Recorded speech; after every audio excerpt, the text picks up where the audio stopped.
Hi, I'm Olivia, I'm Andrew. and today we're going to discuss how to care for a baby up to a year old. We will cover picking up the baby, holding the baby, bottle feeding, spoon feeding, and diapering. In addition, we'll go over how to care for a crying baby and learn about shaken baby syndrome. The first thing we're going to talk about is picking up babies. Picking up babies under the age of 6 months require extra care as their neck muscles are not developed. The first step is to slide one hand under the infant's head and back. The second step is to slide your other hand under the infant's bottom. And the third step is to gently lift the infant while supporting his or her head. Let's practice that.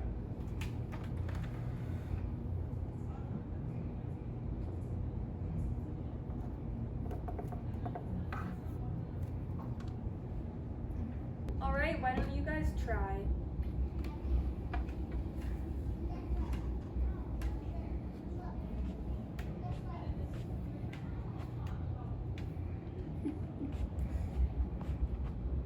Remember that head support is important for newborns because their neck muscles are not yet developed.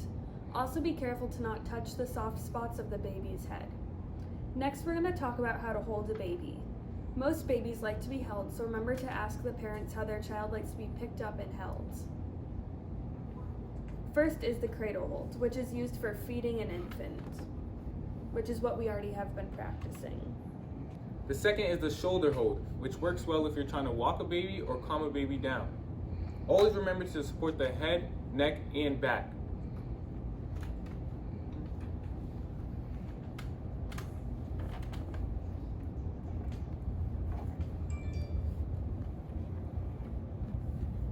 Okay, let's practice.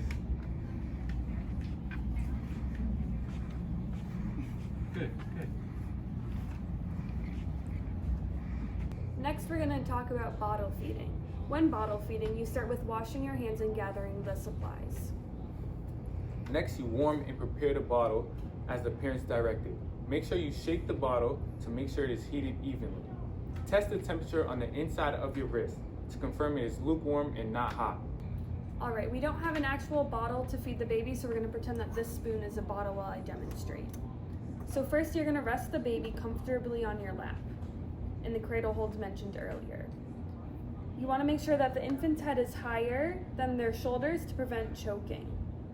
Give the infant the bottle, and you need to hold the bottle for the infants and tilt it to a 45-degree angle so no air is getting in. Gently burp the infant when they have taken about 1/3 of the bottle. You want to hold the baby upright and put them into the shoulder hold, as we discussed earlier. And pat them gently on their back until you hear a burp. After burping the infant, give the remainder of the bottle to the baby and burp the infant again when they are finished drinking. All right, guys, let's practice that. Now we're going to talk about spoon feeding. Let's pretend that these infants are sitting up in chairs because they're not yet able to support themselves. Once babies are 4 months and older, they start to like solid cereals like rice and pureed baby food. When spoon feeding, you start with washing your hands and the baby's hands. The babysitting kits provided will include wipes to clean the baby's hands and hand sanitizer for your hands. Never use hand sanitizer on a baby or young child. Next, you gather supplies: dish, food, spoon, and bib.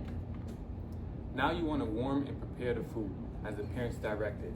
Stir to make sure the food is heated evenly and test the temperature on the inside of your wrist.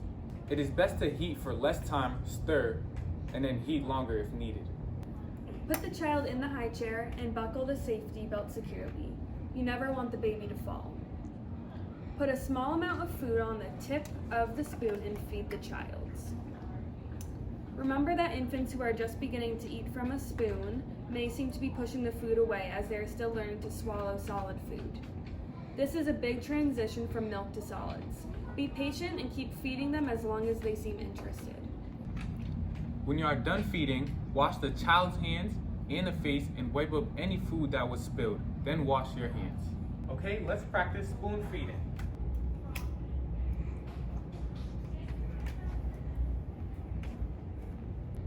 Now we'll talk about diapering a baby. This is often not a favorite part of caring for a baby, but it is very important. You need to check often to see if they need a diaper change. Diapers that are full will be heavier than a clean diaper. Before you start, make sure you have everything you need within reach. Fresh diaper, baby cream, baby wipes, and some water. It is important to have everything within reach so you can stay close to the baby the whole time. You may lay the baby down on a mat, but if you're using a table, always keep your hand on the baby so they don't fall. But it may be best to start on the floor with a mat. Undress the baby's bottom half and unfasten the diaper. Have a spare cloth handy along with all supplies. We're going to pretend that this table is a mat for the baby to lay on. Use the front of the diaper to wipe off any excess and then folds the diaper tightly to stop any spills.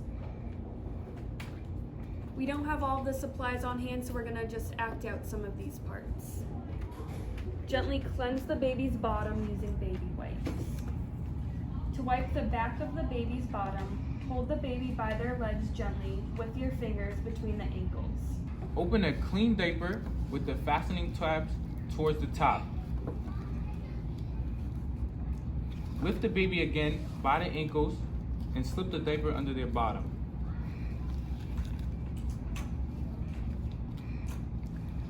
Fold the front flap up and tuck it firmly under around the baby's waist.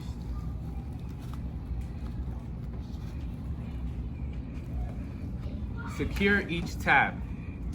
You should be able to fit 2 fingers into the waistband. Make sure you do not cover up the belly button with a newborn.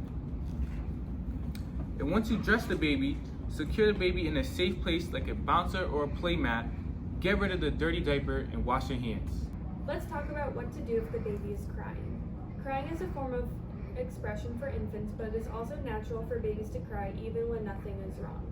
They are just expending excess energy and interacting with their environment. The best way to handle most crying episodes is to respond quickly and calmly to try to meet the infant's basic needs. When the infant is crying, make sure you check if the infant is hungry, if the infant is tired, if the infant needs a diaper change, or if it's too hot or too cold. Once you've checked that these basic needs have been met and the infant is still crying, you want to check the baby from head to toe for any possible causes of pain or discomfort, such as diaper rash, clothing issues, a bruise, or fever. Once those have been checked out, then try the following techniques to help calm the baby. The first technique to calm a baby is with gentle motions. Hold the infant in your arms and rock back and forth while standing or sitting in a chair.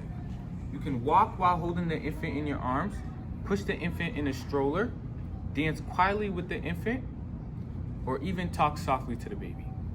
Soothing sounds is another technique to calm a baby. Position the infant so they can hear calming, soothing noises like a running vacuum cleaner in the next room so it is not too loud, fan or air conditioner, lullabies because babies enjoy music and soothing voices, or classical music. Another calming technique is to use visual delights and distractions. Position the infant so they could see ceiling lights or chandeliers, or revolving ceiling fans, or even aquariums. So far, we have learned about how to pick up and hold babies, how to bottle and spoon feed, diapering, and how to soothe a crying baby. Next, we will cover something really, really important: shaken baby syndrome. It's a very serious form of abuse inflicted upon a child.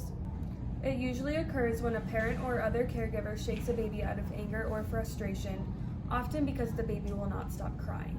It can seriously injure the brain and have a damaging impact on the infant's body.